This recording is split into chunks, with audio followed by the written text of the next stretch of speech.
Agustín, ¿cómo estás? ¿Todo bien? Muy bien, ¿qué tal? ¿Cómo anda, Rodrigo? ¿Bien? Bien, bien. Vos sabés que lo destaqué a esa foto, porque en el medio de lo que lo trataban de tibio Alberto, al presidente, había muchas críticas, te renuncia una ministra, perdón, una embajadora en Rusia por las relaciones exteriores. Vos estabas al lado, bancando los trapos. A mí me parece que las cosas tienen que ser así, ¿no? Conocí a Néstor Kirchner allá por el año 2002, así que este año ya cumplí 18 años del kirchnerismo, digamos, mayoría de edad tengo en el kirchnerismo. Y durante todos estos años me han tocado momentos difíciles y momentos de muchísima alegría, ¿no? Ahora, siempre en los momentos difíciles o en los momentos con dificultades salimos con una fuerte unidad debajo de quien conducía en ese momento. Primero fue Néstor, después fue Cristina y ahora es Alberto.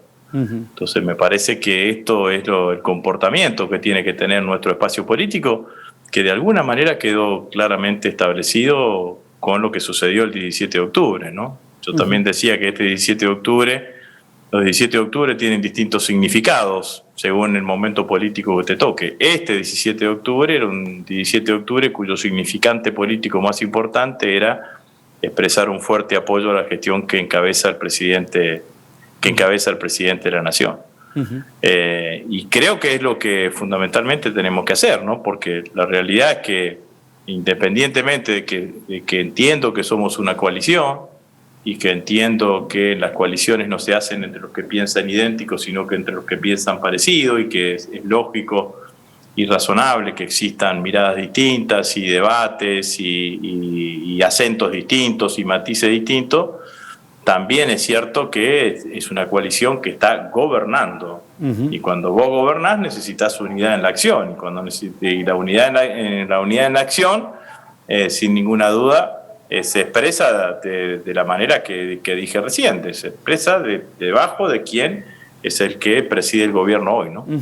Pero, ¿te llamó la atención, digamos, la reacción de algunos dirigentes o miembros, adherentes, no sé cómo mencionarlos, digamos, con las críticas hacia el presidente por decisiones no solamente de relaciones exteriores, sino también decisiones económicas? No, en términos generales no me llama la atención ni me sorprende, y tengo relaciones afectivas entrañables con muchísimos compañeros y las entiendo.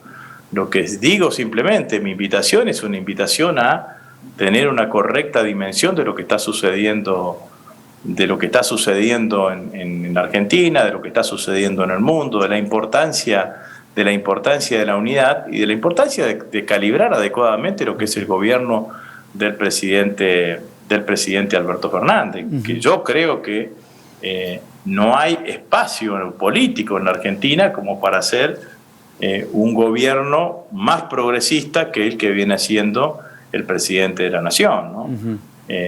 Medicamentos gratis para los jubilados, plan alimentar, IFE, ATP, programa de obras públicas, inversión de la manera que lo queremos y lo que lo estamos llevando adelante, renegociación de la deuda, mejora del perfilamiento externo de la Argentina por los próximos 4 años. Entonces me parece que hay que dimensionar adecuadamente esas cosas, y hay que entender además que cuando vos sos la coalición gobernante, es decir, que sos una coalición que estás en el gobierno, cualquier diferencia es el festín para los opositores, y obviamente que es noticia para ustedes, para los periodistas, cuando aparecen diferencias, y en realidad uno tendría que tratar de caminar más por las coincidencias. Todos coincidimos que tenemos que apuntalar la recuperación económica y que las medidas que está tomando el gobierno van en ese sentido. Todos coincidimos con lo que hicimos, con el manejo que se hizo durante la pandemia, el fortalecimiento del sistema de salud, tener una mejor respuesta en ese sentido. Todos coincidimos con la renegociación de la deuda o con medidas como las que dije anteriormente. Entonces, lo que digo es, si tenés este 90% de coincidencias, no cabalgues todo el día en el 10% de diferencia. Expresalas una vez, listo, punto y seguido. Y es coincidente también a la aparición de Macri. O sea, la aparición de Macri lleva también a generar, digamos, en algunas cuestiones disparatadas, ¿no? O sea, me parece, digamos, más relator de lo que está sucediendo, sí, y como que un outsider absoluto, digamos, de lo que sucedió en la Argentina en los últimos 4 años, ¿no?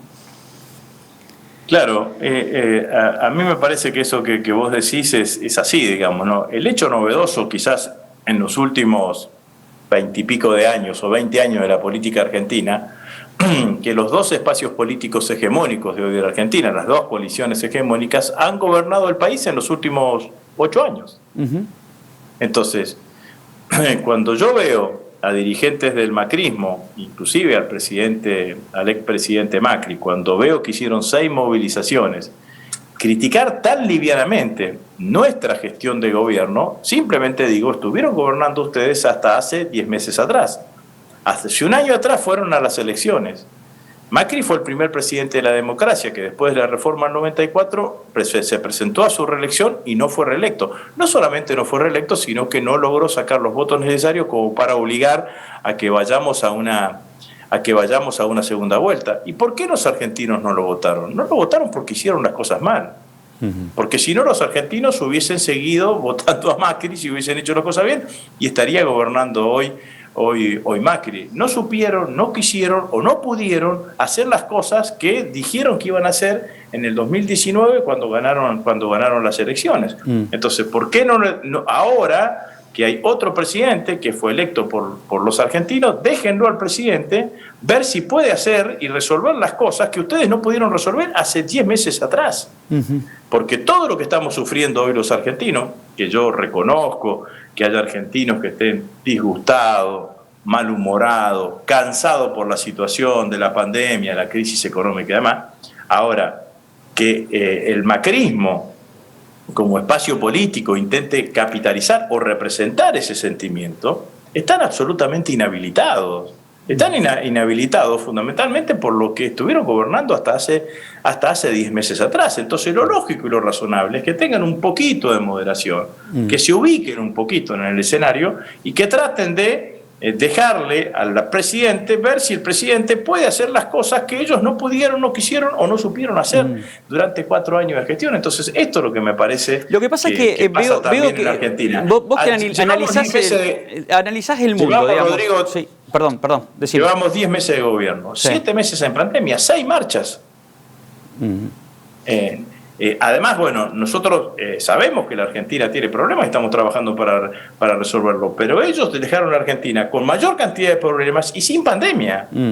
Ahora, le está pegando de forma transversal la pandemia y la crisis social, le está pegando de forma transversal en el mundo a todos los oficialismos.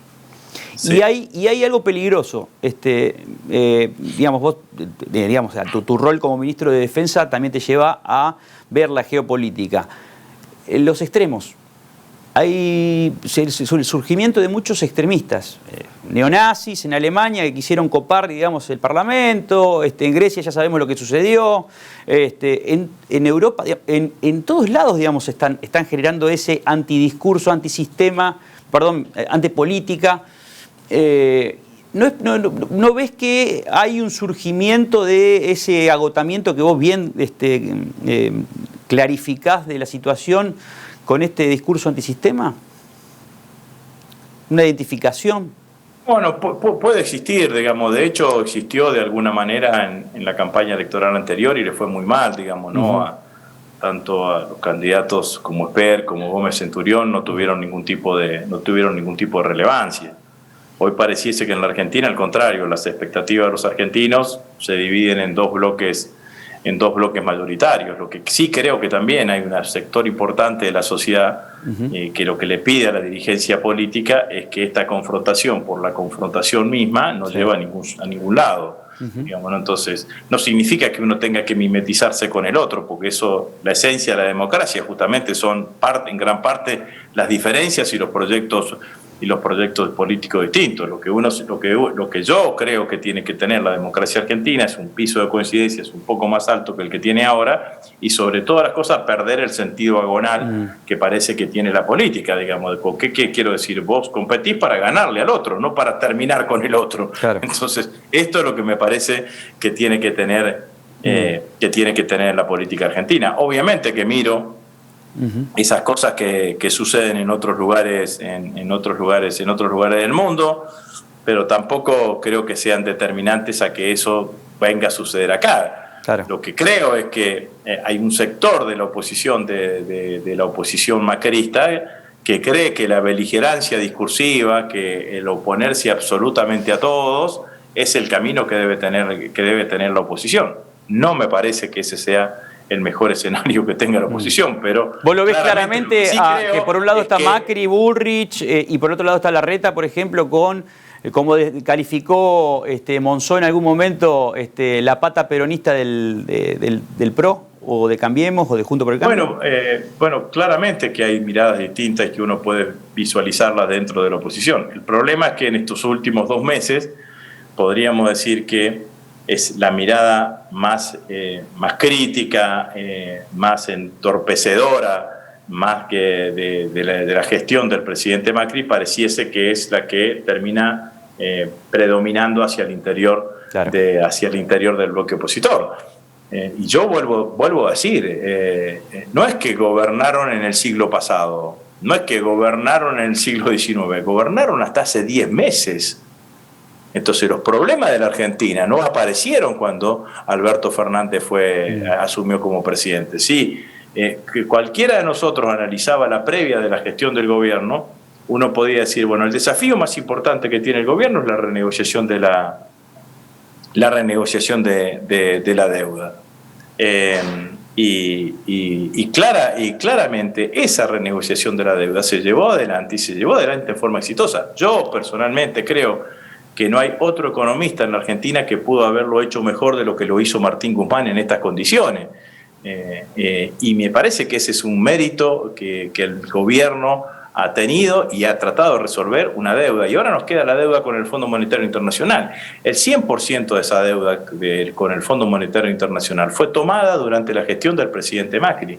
Representa el 50% de la cartera de crédito total del Fondo Monetario Internacional. Entonces vos estás resolviendo los problemas que te dejaron ellos y ellos están todos los días tirando piedras. Entonces hay algo que no funciona. Se tienen que hacer cargo de alguna cuestión. De alguna parte de esta historia se tienen que hacer cargo y tienen que y el hacer cargo, yo lo que digo es, no significa que nos apoyen, significa simplemente que a la hora de criticar, piensen que estuvieron gobernando hasta hace 10 meses ellos y dejaron un país con el 55% de inflación y hoy dicen, hay inflación. Hay 20 puntos menos de inflación que había durante el último año de gestión de ellos. Dejaron un país con un enorme endeudamiento. Hay menos deuda de cuando estuvieron ellos. Dejaron un país con desocupación hacia la alza, con pobreza hacia la alza. Bueno, entonces todas estas cuestiones me parece que tienen que ser razonablemente merituadas. Entonces aparecerá una oposición que diga, bueno, nosotros creemos que debe ser por este lado, pero admitimos que el gobierno recibió una situación difícil heredada por una gestión desastrosa como fue la gestión de Macri. Te hago la última pregunta y gracias por tu tiempo. A ver, al encarar reformas, digamos, dentro de los liceos militares, hubo una reacción también de parte en distintas protestas. Yo no sé, digamos, si son espontáneas, no espontáneas. La verdad que la sociedad civil por ahí se expresa en diferentes formas, ¿no? Y la comunidad de los liceos también, digamos, los padres, digamos, etcétera. ¿Cómo le explicás justamente a esa comunidad lo que querés imprimir en justamente estas reformas? Nosotros creo que lo que queremos es que los liceos estén dentro de un programa más específico que tenga que ver con los objetivos de la política de defensa.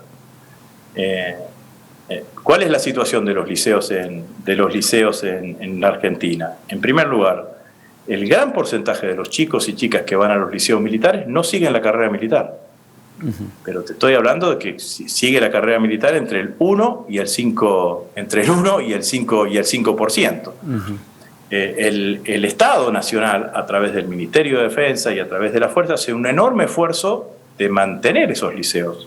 El porcentaje que pagan los padres es un porcentaje minoritario con respecto al costo total de mantenimiento de los liceos. Entonces, cuando yo llegué, le dije al subsecretario, director de Educación, de Formación que existe en el Ministerio de Defensa, bueno, juntémonos con los docentes, con las fuerzas, con los directivos, los directores de educación de la fuerza, también los padres, para definir cuál es el perfil que le queremos dar, a los liceos.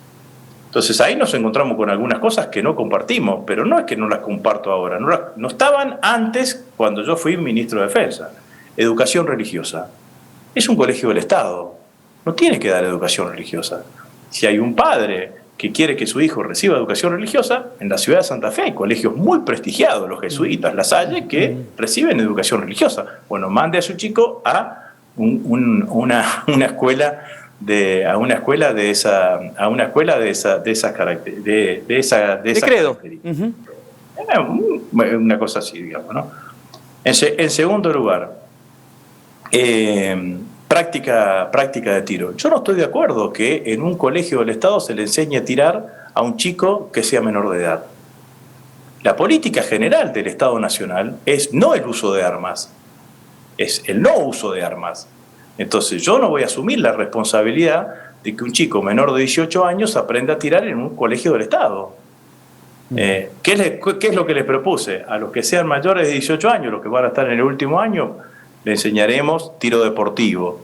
Y a los que sean menores de 17 años, buscaremos la forma de que aprendan a tirar a tirar si quieren con simuladores.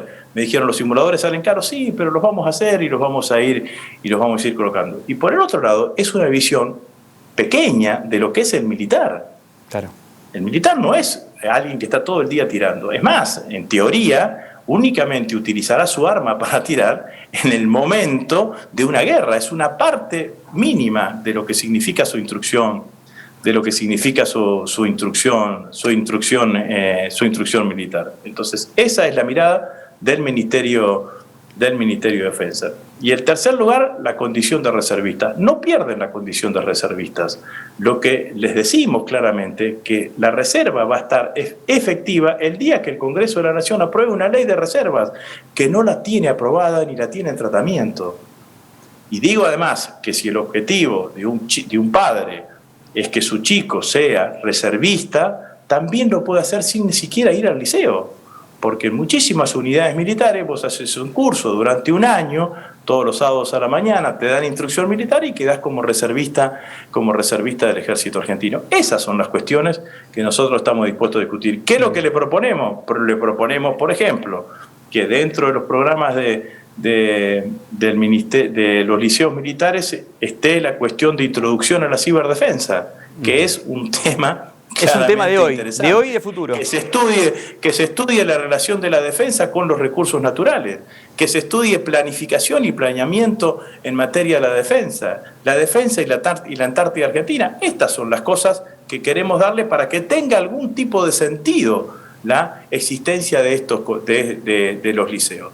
Reconozco la tradición que tienen los liceos, reconozco la historia, reconozco la pertenencia que muchos que fueron a los liceos la siguen teniendo. Ahora, tengo la responsabilidad de mirarlo como ministro de Defensa. Claro. No, como el Estado. Entonces, como el Estado. Entonces, digo simplemente, no me parece que la discusión de laica o libre fue una discusión de hace 60 años atrás. Sí. Ya se resolvió. El Estado no da educación religiosa. Entonces, si los liceos dependen del Estado, no tienen que dar educación religiosa, porque si no, un chico que es ateo, un chico que es judío, un chico que es musulmán, no pueden ir a concurrir a los liceos militares. Punto número 1. Bien. Expliqué lo que dije con el tema del tiro y trato de transmitirles a todos que el tema de la defensa, el tema de ser militar, tiene mucho más que ver con otros valores que con el de tirar.